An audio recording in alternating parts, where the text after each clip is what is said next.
Rajkot court પરિસરમાં કૌભાંડી મળ્યો પરિવારને કૌભાંડી મનસુખ સાગઠિયા પરિવારજનોને મળ્યો બીજેપી નેતાના ફોન બાદ મળવા દીધો હોવાની ચર્ચા તેજ થઈ છે। કોર્ટ બાદ તારીખ સમયે પરિવાર સાથે કરી હતી તેણે મુલાકાત। રાજકોટ બાર એસોસિએશનના ઉપપ્રમુખ સુરેશ ફળદુએ સાગઠિયાની મુલાકાત પર સવાલ ઉઠાવ્યા છે।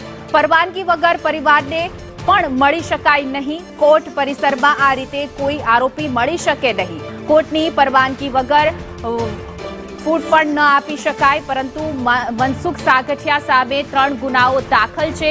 એસીબીના કેસની તારીખમાં સાગઠિયાને લાવ્યા હતા ત્યારે તેના પરિવાર સાથે તેણે મુલાકાત કરી હતી, પરંતુ ચર્ચા એ છે કે ભારતીય જનતા પાર્ટીના કોઈ નેતાએ ફોન કર્યો અને ત્યારબાદ તેના પરિવારને તેને મળવા દીધા હતા।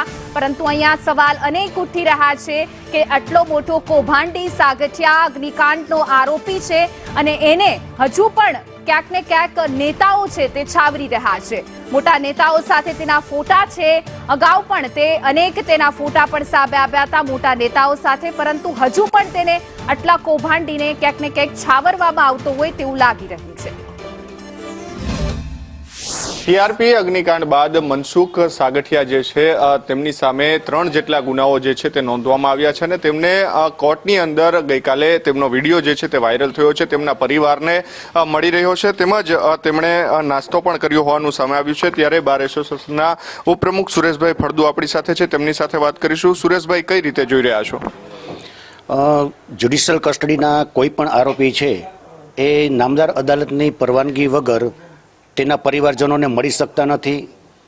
રહી નાસ્તાની વાત, તો નાસ્તો તો જો લાંબી જર્ની હોય તો જ તેવા સંજોગોમાં જ એને જમાડવાના હોય છે।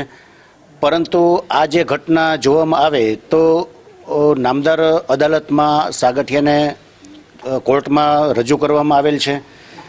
એ કોઈ એસીબીની તારીખ હોય એવી સંભાવના હોય, કારણ કે ટીઆરપી અગ્નિકાંડની અંદર તો ઓલરેડી હું વિક્ટીમ વતી છું। એ કેસની તારીખ એ દિવસે ન હતી।